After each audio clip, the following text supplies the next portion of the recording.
말씀 묵상 가족 여러분, 한 주간도 편안하셨나요? 오늘도 주님께 예배하는 귀한 주님의 날 아침, 말씀을 들고 주님 앞에 나아가도록 하겠습니다.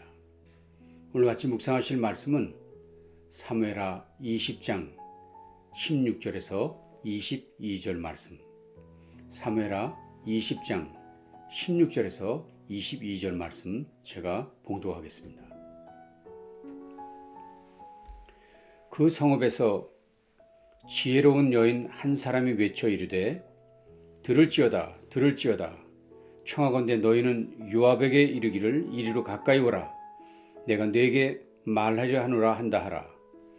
요압이 그 여인에게 가까이 가니 여인이 이르되 당신이 요압이니까 하니 대답하되 그러하다 하니라. 여인이 그에게 이르되 여종의 말을 들으소서 하니 대답하여 내가 들으리라 하니라. 여인이 말하여 이르되 옛 사람들이 흔히 말하기를 아벨에게 가서 물을 것이라 하고 그 일을 끝내었나이다. 나는 이스라엘에 화평하고 충성된 자 중 하나이거늘 당신이 이스라엘 가운데 어머니 같은 성을 멸하고자 하시는도다. 어찌하여 당신이 여호와의 기업을 삼키고자 하시나이까 하니 요압이 대답하여 이르되 결단코 그렇지 아니하다. 결단코 그렇지 아니하다. 삼키거나 멸하거나 하려 함이 아니니 그 일이 그러한 것이 아니니라. 에브라임 산지 사람 비그리의 아들 그의 이름은 세바라 하는 자가 손을 들어 왕 다윗을 대적하였나니 너희가 그만 내주면 내가 이 성벽에서 떠나가리라 하니라. 여인 요압에게 이르되 그의 머리를 성벽에서 당신에게 내어 던지리이다 하고 이에 여인이 그의 지혜를 가지고 모든 백성에게 나아가매 그들이 비그리의 아들 세바의 머리를 베어 요압에게 던지니라. 이에 요압이 나팔을 불매 무리가 흩어져 성읍에서 물러나 각기 장막으로 돌아가고 요압은 예루살렘으로 돌아와 왕에게 나아가니라. 아멘. 성경 속에는 그리스도인들이 닮아야 할 영웅은 없습니다. 모델로 삼을 만한 리더십의 대표적 인물도 성경 속에는 없습니다. 아브라함이 중요한 믿음의 조상인 것은 사실이지만 아브라함이 우리의 믿음의 표상은 아닙니다. 모세가 이스라엘 백성을 이끈 중요한 지도자이긴 하지만 우리 성도들의 리더십 모델은 아닙니다. 다윗이 하나님의 기쁨과 자랑이긴 하지만 그는 예수님의 그림자일 뿐 실체는 아닙니다. 그 역시 죄성으로 가득한 한 인간이었을 뿐입니다. 우리는 요즘 사무엘하를 묵상하면서 다윗의 이야기를 집중적으로 다루고 있습니다. 사무엘하가 전체 24장이니 오늘 본문인 사무엘하 20장은 벌써 사무엘하의 마지막 즈음에 도달했다는 것을 예상할 수 있습니다. 이제 다윗의 얘기는 23장에서 유언이 소개되고 24장에서 다윗의 마지막 범죄인 인구조사 이야기를 기술함으로 끝을 내게 됩니다. 다윗은 어렵게 왕권을 얻었습니다. 그러나 아들 압살롬에게 반란을 당하고 그 아들에게 그의 아내들이 강간을 당했습니다. 그런데 안타까운 점은 압살롬의 반란을 평정하는 과정에서 다윗이 한 일이란 아무것도 없었다는 것이 성경 저자의 증언이란 사실입니다. 압살롬의 반란이 끝난 것도 압살롬 자신의 긴 머리카락이 나무에 걸려 죽은 것 때문이지 다윗이 한 일은 아무것도 없었다는 것입니다. 다윗이 한 일이란 압살롬의 죽음 앞에서 내 아들 압살롬아 내 아들 압살롬아를 외치며 애도한 일 뿐이었습니다. 여러분들이 아시는 대로 오죽하면 그의 신하인 요압이 다윗에게 나아가 너무나 이렇게 실패하시니 백성들의 사기가 땅에 떨어졌습니다. 그러니 이제는 제발 멈춰주시오 라고 요청했겠습니까? 오늘 본문에 소개되고 있는 세바의 반란에 대한 이야기도 역시 그 속에 다윗은 보이지 않습니다. 세바라는 베냐민 출신의 불량배가 있었지요. 그는 사울과 같은 지파의 사람으로서 다윗이 왕이 된 사실에 대해서 불만을 가지고 있었던 사람입니다. 당시 다윗은 세바의 세력을 매우 두려워했습니다. 왜냐하면 그가 이스라엘 곳곳을 돌아다니면서 이세 아들 다윗에게서 받을 유산이 우리에겐 없다 하면서 여러 지파의 사람들의 마음을 충동질하고 흔들어 놓았기 때문입니다. 결국 반역자 세바는 사울의 남은 세력들을 모아서 갈릴리 북쪽 요새화된 성읍인 아벨이란 성으로 들어가 진을 쳤습니다. 이때 다윗의 군대 장관인 아마사를 죽인 요압이 등장합니다. 그는 언제나 다윗 앞에서 자신의 힘을 보여줘야 한다고 생각하고 행동했던 사람이지요. 그 누구도 다윗 앞에 서는 것을 용납하지 못한 자가 바로 이 요압이란 사람이었습니다. 마침 요압에게 세바의 무리가 아벨성에 숨어 들어갔다는 첩보가 들어왔습니다. 드디어 요압이 자신을 드러낼 기회가 온 것이지요. 요압은 군대를 동원해서 아벨성을 포위합니다. 성벽을 헐기 위해 토성을 쌓았습니다. 드디어 아벨성이 몰락의 위기에 처했습니다. 근데 바로 그때 한 여인이 요압 앞에 등장합니다. 성경은 그 여인을 지혜로운 여인이라고 소개하고 있습니다. 16절이었죠. 그 성읍에서 지혜로운 여인 한 사람이 그녀가 큰 소리로 외쳤습니다. 모두들 들어보십시오. 내가 할 말이 있으니 요압 장군께 이리 가까이 오시라고 전해주시오. 요압 장군이 다가오자 여인은 세 가지를 얘기했습니다. 첫째는 옛 속담에 물어볼 것이 있으면 이 아벨 지역에 가서 물어보라 했는데 당신은 전쟁을 하기 전에 이곳에 사람들에게 한번 물어보셨습니까? 이 이야기는 오직 살육만을 목표로 삼고 있는 요압 장군에게 과연 이 일이 합당한가 하는 걸 생각해 보았냐 하는 질문이었습니다. 베르겐이라는 신학자는 바로 이 질문은 요압에게 전쟁을 하기 전 당신은 하나님께 뜻을 구했냐 하고 묻는 것을 의미한다고 해석을 했습니다. 그래서 심지어 그 여인은 그 이야기 끝에 이런 이야기를 덧붙였습니다. 이 아벨성은 이스라엘에서 어머니와 같은 성이라는 것을 아십니까? 대체 이 성이 어떤 성인데 당신이 묻지도 않고 여기 온 것입니까? 지혜자에게 물어보았냐는 것입니다. 두 번째 질문은 여기 아벨성 사람들은 정치에 관심도 없고 그저 평화롭고 성실하게 살려는 사람들인데 이런 백성을 몰살하려는 것이 과연 옳은 태도입니까? 라는 질문이었습니다. 그녀는 요압에게 애꿎은 백성들을 죽이는 것은 잘못된 일이라는 것을 지적한 것이었습니다. 더욱이 요압은 자신의 정치적 욕망 때문에 아벨성 사람들을 몰살시키려 하고 있지 않았어요? 그러니 이 여인의 이 지적은 매우 아픈 지적이었습니다. 그리고 드디어 세 번째 질문은 무엇입니까? 그가 이렇게 말합니다. 아벨성은 여호와께서 주신 유산인 것을 아십니까? 이 성이 하나님의 유산이라는 것을 아십니까? 하나님의 유산은 누구도 학대하거나 욕볼 수 없는 거룩한 것인데 당신은 그렇게 할 수 있습니까?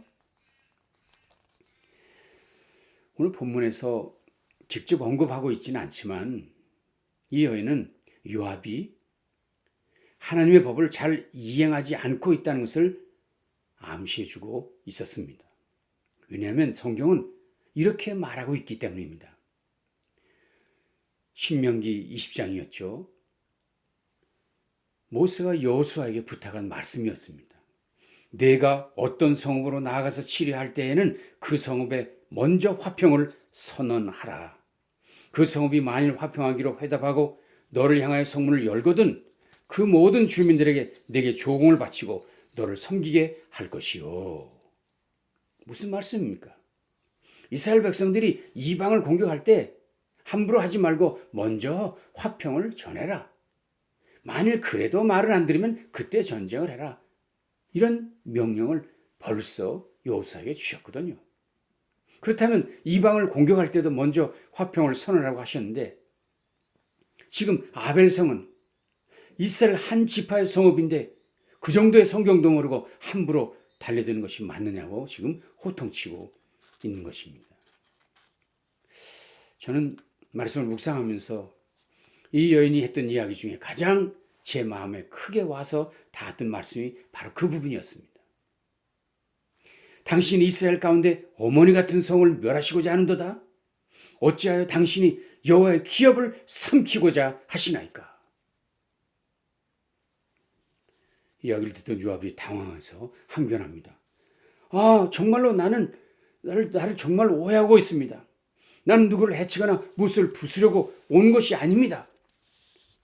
오직 한 사람, 저 비그리 아들 세바라는 사람만 내게 넘겨주면 우린 이곳을 떠날 것입니다.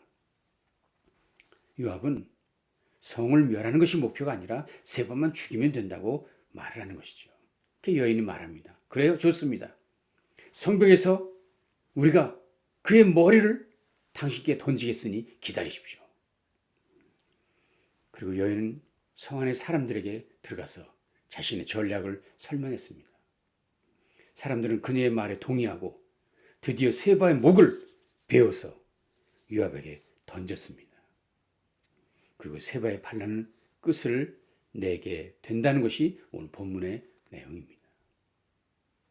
한 여인의 지혜로 아벨 성은 몰락을 면하게 되고 세바의 반란은 마무리됩니다. 다윗의 마지막 걸림돌이 제거된 것이죠. 저는 그런데 오늘 본문을 보면서 가장 마음 아픈 부분이 있었습니다. 그건 뭐냐면 이 엄청난 전쟁 이야기 중에 어느 부분에서도 정말 나타나야 될 다윗 그 사람이 나타나지도 않고 다윗의 얘기가 없다는 사실입니다. 오직 한 여인의 지혜로 이 반란이 마무리되었다는 것, 너무나 황당한 이야기를 접하게 된 것입니다. 그래서 저만 아니라 한 성경학자는 이 부분을 보면서 이렇게 해석을 했어요. 다윗은 이 여인 앞에서 부끄러웠을 것이다. 다윗은 부끄러울 것이다. 왜냐하면 다윗이 이 반란에 대해서 아무 일도 한 일이 없거든요. 사실 그 여인이 했던 말, 당신이 이스라엘 가운데 어머니 같은 성을 멸하고자 하는도다. 어찌하여 당신이 여호와의 기업을 삼키고자 하시나이까? 이런 말은 여인의 말이 아니라 다윗이 했어야 할 말이 아니었습니까? 그런데 다윗의 이야기는 어디에서도 찾아볼 수 없었습니다. 그렇습니다. 흔들리는 다윗 왕국을 경고케 한 것은 다윗의 신하들의 헌신이 아니었습니다. 한 여인의 지혜였지요. 그런데 제가 더 놀란 것은 성경을 보면서 이렇게 큰 일을 한 성을 건진 그 여인의 이름이 성경에는 기록되고 있지 않다는 것입니다. 사무엘서 저자는 그 여인의 이름을 기록하는 것을 원하지 않았다는 것입니다. 아벨성을 구원한 그 여인의 이름이 왜 성경에 기록되지 않는 것일까? 왜 사무엘서 저자는 그 여인의 이름을 무시하는 것일까? 이유가 무엇일까? 해답은 이것이었어요. 여인의 이름이 중요한 것이 아니라는 거죠. 정말 중요한 것은 그 지혜, 한 성을 멸망 앞에서 구한 그 지혜, 명을 받을 뻔했던 그 성읍을 이스라엘의 어머니 같은 성이라 규정했던 그 지혜, 요압의 무력으로 참변을 당할 뻔했던 그 성읍을 여호와의 기업이라고 말했던 그 지혜가 정말 중요했다는 것입니다. 여인, 그 사람 중요하지 않다는 거예요. 그 지혜가 중요했다는 것이죠. 그러고 보니 성경은 심지어 다윗조차도 하나님의 역사 가운데선 주인공이 될 수 없다는 것을 이야기하는 것을 알 수 있었습니다. 아브라함도 주인공이 아니고요. 모세도 주인공이 아닌 거예요. 다윗도 주인공은 될 수 없는 것입니다. 성경의 오직 관심은 한 분, 하나님, 오직 그분에게만 집중되고 있을 뿐이었다는 사실입니다. 그렇다면 우리가 집중해야 될 그 한 분, 그 지혜는 무엇이며 참 지혜자는 누구일까요? 잠언 4장을 보시겠습니다. 지혜를 버리지 마라. 그가 너를 보호하리라. 그를 사랑하라. 그가 너를 지키리라. 지혜가 지혜리니 지혜를 얻으라. 내가 얻은 모든 것을 가지고 명철을 얻을지니라. 그를 높이라. 그리하면 그가 너를 높이 들리라. 만일 그를 품으면 그가 너를 영화롭게 하리라. 그가 아름다운 관을 내 머리에 두겠고 영화로운 멸관을 내게 주리라 하셨느니라. 여기 본문을 주의 깊게 보시면 지혜를 인격화하고 있습니다. 물론 이것은 의미 있는 표현이긴 하지만 저는 오늘 잠언 저자가